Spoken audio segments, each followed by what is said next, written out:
आज का ये आयोजन साइंस से जुड़ा है, लेकिन मैं सबसे पहले क्रिकेट में भारत की शानदार जीत की बात करूंगा।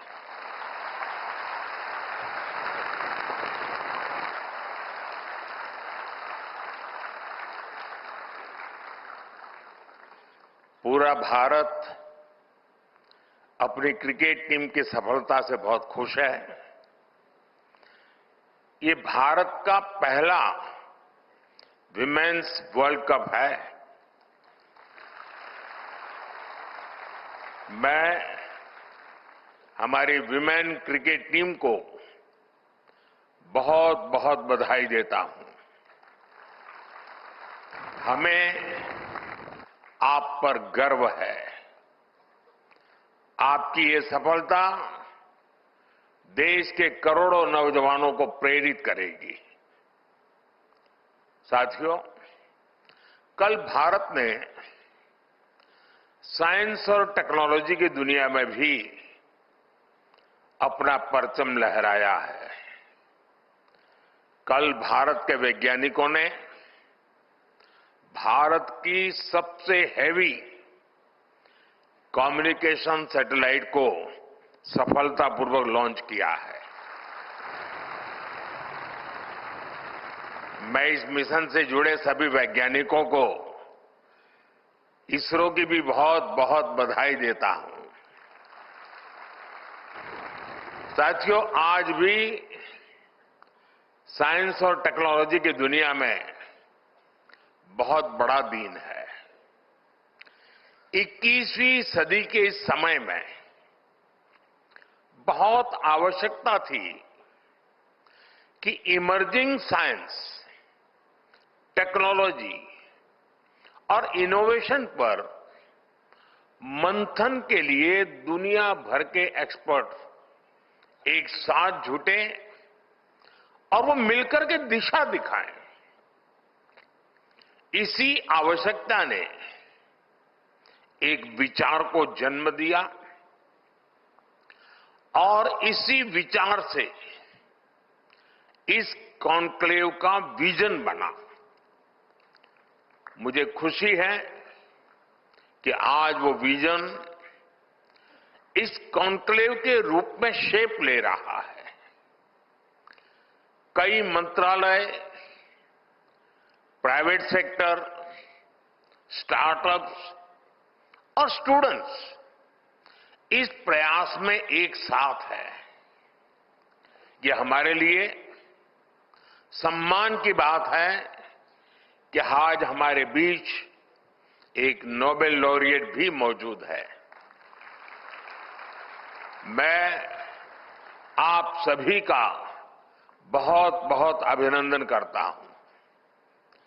आपको इस कॉन्क्लेव के लिए अनेक अनेक शुभकामनाएं भी देता हूं। साथियों, 21वीं सेंचुरी का यह दौर सबसे अभूतपूर्व बदलावों का दौर है। आज ग्लोबल ऑर्डर में हम एक नए शिफ्ट को विटनेस कर रहे हैं। बदलाव की एक गति लीनियर नहीं बल्कि एक्सपोनेंशियल है। इस सोच के साथ आज भारत इमर्जिंग साइंस, टेक्नोलॉजी और इनोवेशन से जुड़े इन सभी एस्पेक्ट को आगे बढ़ा रहा है, उस पर निरंतर फोकस कर रहा है। अब जैसे एक उदाहरण है रिसर्च फंडिंग का। आप सब जय जवान जय किसान के विजन से लंबे अरसे से परिचित रहे हैं। रिसर्च और फोकस करते हुए हमने उसमें जय विज्ञान और जय अनुसंधान भी जोड़ा है। हमने अनुसंधान नेशनल रिसर्च फाउंडेशन बनाया है ताकि हमारी यूनिवर्सिटीज में रिसर्च और इनोवेशन को स्केल अप किया जा सके। इसके साथ साथ हमने रिसर्च डेवलपमेंट इनोवेशन स्कीम भी शुरू की है और इसके लिए 1,00,000 करोड़ रुपए की राशि तय की गई है।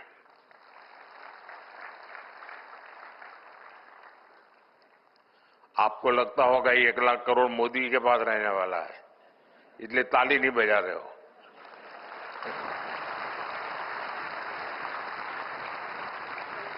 ये 1,00,000 करोड़ रुपया आपके लिए है, आपका सामर्थ्य बढ़ाने के लिए है, आपके लिए अवसर के नए द्वार खोलने के लिए है। हमारा प्रयास है कि प्राइवेट सेक्टर में भी रिसर्च एंड डेवलपमेंट को बढ़ावा मिले। पहली बार हाई रिस्क और हाई इंपैक्ट प्रोजेक्ट के लिए कैपिटल भी उपलब्ध कराई जा रही है। साथियों, भारत में इनोवेशंस का आधुनिक इकोसिस्टम बने, इसके लिए हम ईज ऑफ डूइंग रिसर्च पर भी फोकस कर रहे हैं। इस दिशा में हमारी सरकार ने फाइनेंशियल रूल्स और प्रोक्योरमेंट पॉलिसी में भी कई रिफॉर्म्स किए हैं। हमने रेगुलेशन, इंसेंटिव्स और सप्लाई चेन्स में भी रिफॉर्म्स किए हैं ताकि प्रोटोटाइप जल्दी से लैब से निकलकर मार्केट तक पहुंचे।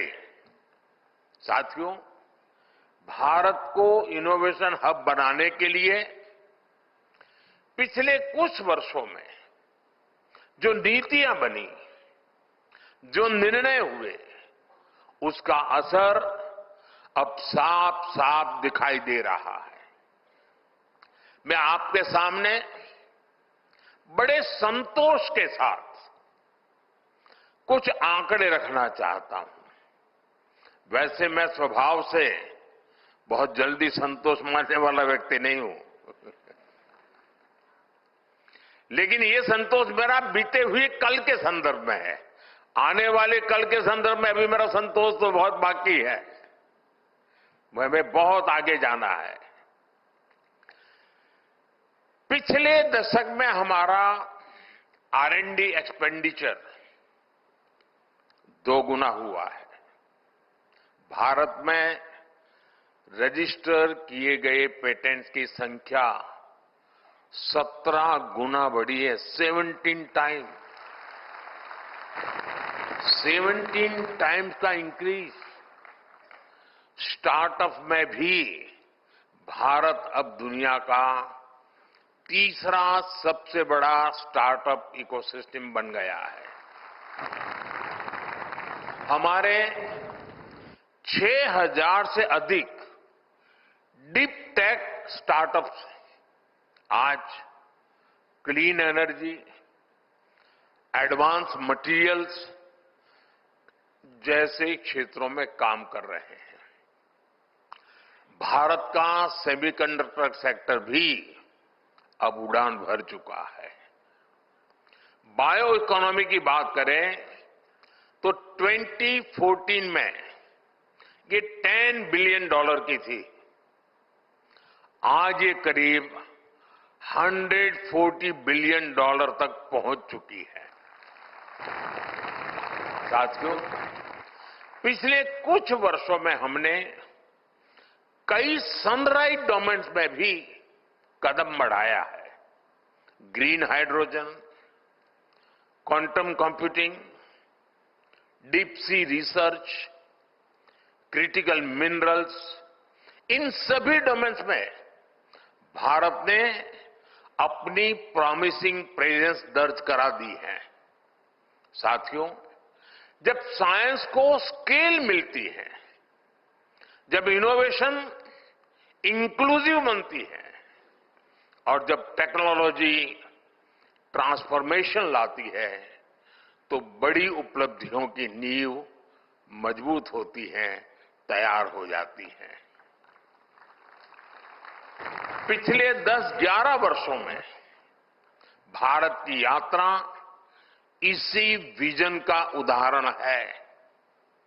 भारत अब टेक्नोलॉजी का कंज्यूमर नहीं, बल्कि टेक्नोलॉजी के लिए जरिए ट्रांसफॉर्मेशन का पायोनियर बन चुका है। कोविड के दौरान हमने रिकॉर्ड समय में स्वदेशी वैक्सीन विकसित की। हमने दुनिया का सबसे बड़ा वैक्सीनेशन प्रोग्राम चलाया। साथियों, इतने मेहनत स्केल पर पॉलिसीज और प्रोग्राम्स को सक्सेसफुली इंप्लीमेंट करना, ये कैसे पॉसिबल होता है? ये पॉसिबल हुआ क्योंकि आज दुनिया का सबसे पहला और सबसे सफल डिजिटल पब्लिक इंफ्रास्ट्रक्चर अगर किसी के पास है तो उस देश का नाम है हिंदुस्तान।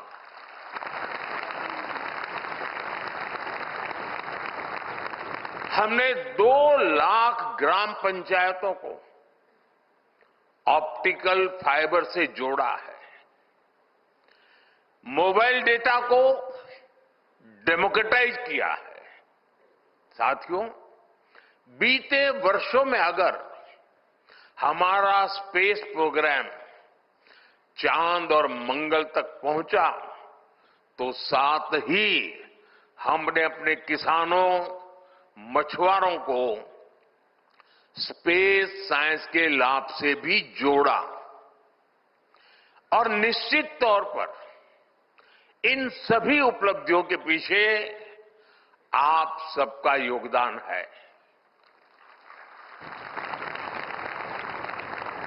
साथियों, इनोवेशन जब इंक्लूसिव होती है तो उसके प्रमुख बेनिफिशियरी ही उसके लीडर्स भी बन जाते हैं। भारत की महिलाएं इसका सबसे बड़ा उदाहरण है। आप देखिए, दुनिया में जब भारत के स्पेस मिशंस की बात होती है तो उसमें इंडियन विमेन साइंटिस्ट की चर्चा बहुत ज्यादा होती है। पेटेंट फाइलिंग में भी भारत में महिलाओं द्वारा सालाना फील्ड पेटेंट्स की संख्या 1 दशक पहले 100 से भी कम थी। अब ये सालाना 5000 से भी ज्यादा तक पहुंच गई है। स्टेम एजुकेशन में भी महिलाओं का शेयर करीब 43% है, जो कि ग्लोबल एवरेज से भी ज्यादा है। मैं दुनिया के एक विकसित देश में उनके साइंस एंड टेक्नोलॉजी मिनिस्टर के साथ लिफ्ट में ऊपर जा रहा था, तो लिफ्ट में उनसे बातें हुई तो उन्होंने मुझे पूछा कि भारत में लड़कियां क्या साइंस और टेक्नोलॉजी जैसे विषयों में जाती है क्या? यानी ये उनके मन में बड़ा अजूबा था। जब मैंने इनको कहा कि मेरे देश में इतना नंबर होता है तो वो चौंक गए थे। ये भारत की बेटियों ने करके दिखाया है। और आज भी मैं यहां देख रहा हूं कितनी बड़ी तादाद में हमारी बेटियां हैं, बहनें हैं,